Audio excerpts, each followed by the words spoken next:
Hey folks, my name is Chris, and I'm a full-time Uber and Lyft driver here in Las Vegas area.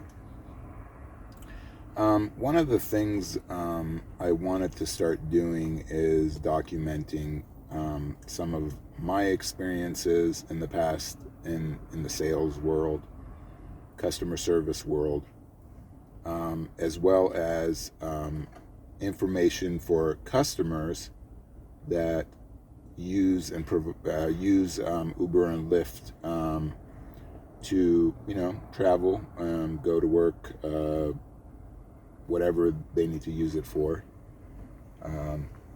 And so I just wanted to hit on a few topics for the drivers first.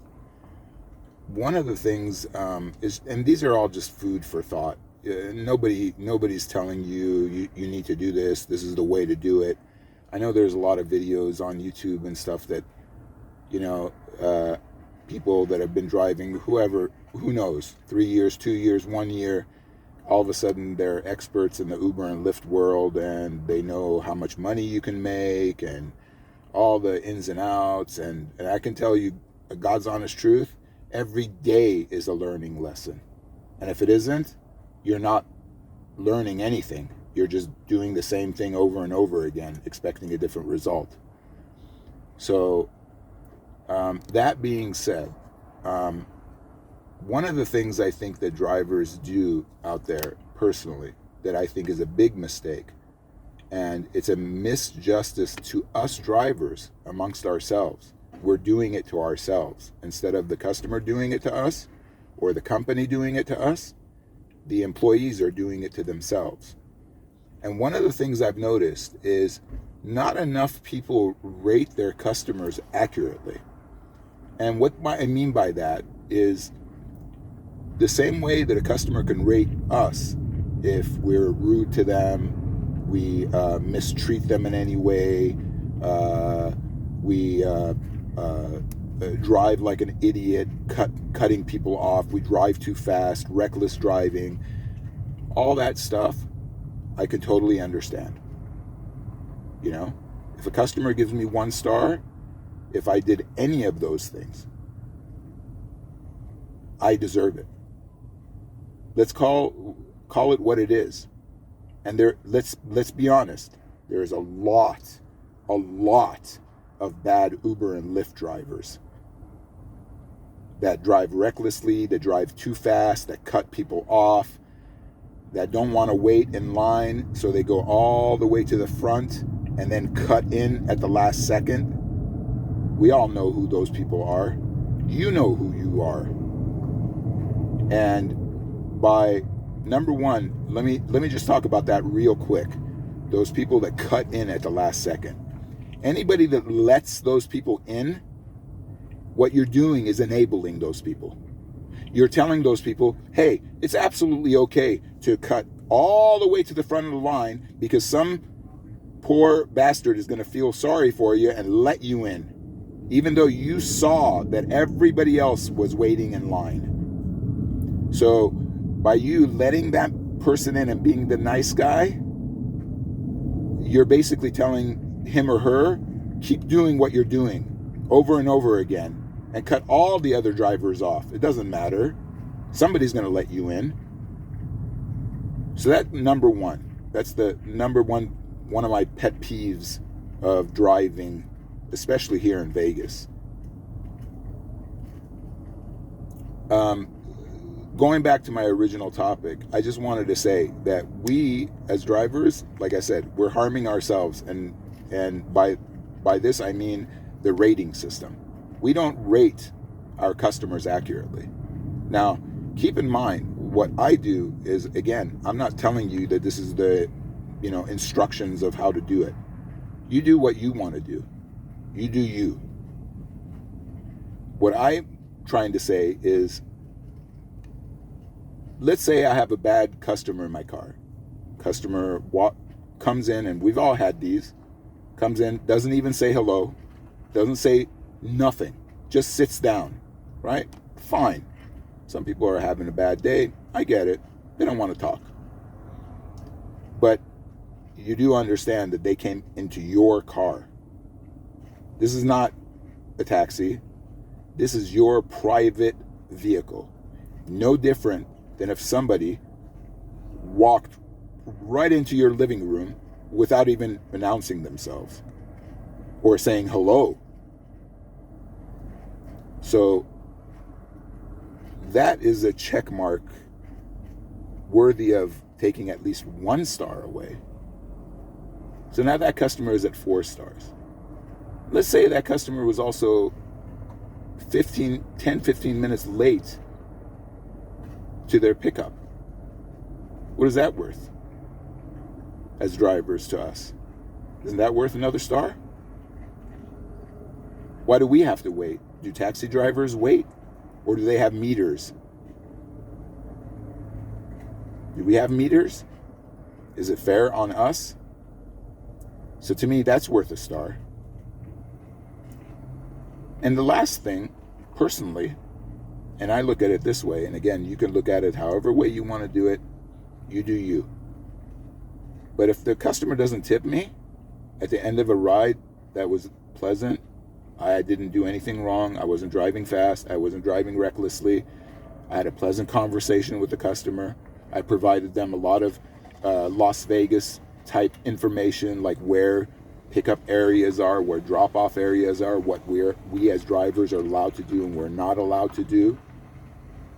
I try to tell every one of my customers those rules.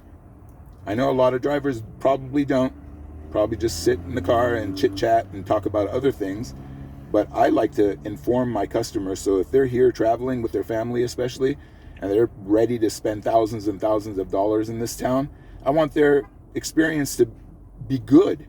I want them to keep coming back, so I have people to pick up. So I inform my customers most of the time, 99% of the time, they, at the end of all that, they tell me, I highly appreciate all the information you provided me. I didn't know any of that. So that being said, and then the customer still doesn't tip you, to me, that's also worth another star. Because the same way a customer can decide whether they will tip you, we can also decide whether or not we give them a star for it. I don't think there's anything wrong with that, personally. And we all know, yeah, times are tough. Thanks to, the last 4 years of whatever, no matter what side you're on, the last 4 years have been pretty shitty. And people are struggling. And companies like Uber and Lyft keep taking more from us and putting it in their pocket and providing basically nothing, right, on a daily basis. So if we don't start helping ourselves and do things like accurately rate the customer so that other drivers know by looking at that customer's rating that, oh boy, wow, a 4.0, this is a troubled customer. I'm not picking this up. I don't care how much the ride is worth. This person isn't worth it. Let them wait so that they understand the importance of their rating system. Most customers I talk to have no idea what even their stars mean or why it's even important. And sometimes I truly believe that drivers don't know what the hell their stars mean, and therefore they go pick up people that are 3.5 customers, 4.0 customers. Why? Are you that desperate? Are you willing to put yourself through that aggravation and pick up that customer? Let them wait.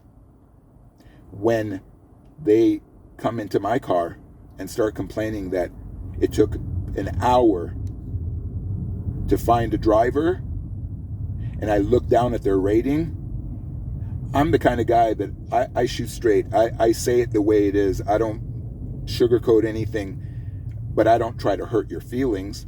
But I let them know, it's your rating, sir or ma'am. And they go, what do you mean? I go, well, if drivers see that your rating is a 4.5 or below, some veteran drivers just not going to take that ride. They're going to look at that and go, this is a troubled customer. This is a non-tipper. This is somebody that doesn't want to talk to you. Somebody is rude to you. So why aren't we helping ourselves by doing a better job rating these customers? We need to start doing a better job.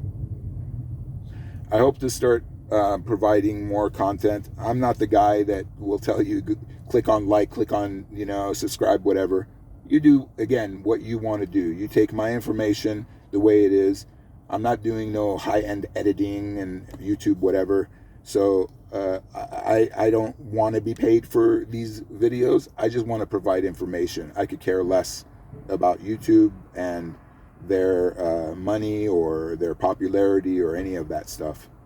So anyway, I hope this works or helps somebody, and also customers, to educate them and know that, hey, we as drivers, we can only survive anymore on tips, because thanks to Uber and Lyft constantly taking more and more from us, not caring that there's times that I've driven people from Mandalay Bay to MGM, which is less than a mile, and have been stuck in traffic for more than 35 minutes. And they've given me $5.47 for that ride. So you folks do the math. How much is that an hour? After your gas, your insurance, your car cleaning bills, how much is that? And you're going to go pick up a customer that's like a 4.5 or below for that? Are you mad? So again, please, if this helped you, great. I would love to read the comments. I could care less about, like I said, the likes and dislikes and all that stuff. But I'd like to read your comments and maybe get everybody's thought on this. And as drivers, as even customers, I always put myself in the customer's shoes as well. Like I said, there is a lot of bad Uber and Lyft drivers. And I'm going to talk about that later on in other topics. But this is my first video about Uber and Lyft. And I hope, again, I can provide some inside information. For the last 3 years, I've been doing this full time. So I hope you guys got something good out of it. And again, if it's, something bad and you think you disagree, let me know. My feelings don't get hurt. My mother years ago taught me that a magical phrase, sticks and stones may break my bones, but words will never hurt me, ever. So don't feel bad. You can use whatever language you want. If you want to, voice your opinion, go for it. It won't hurt my feelings. Trust me, folks. I'm here just to help as much as I can and give my part of it. I'm not saying I know everything. That's why I want to hear your comments, especially other drivers, because I want to know if I'm right or wrong.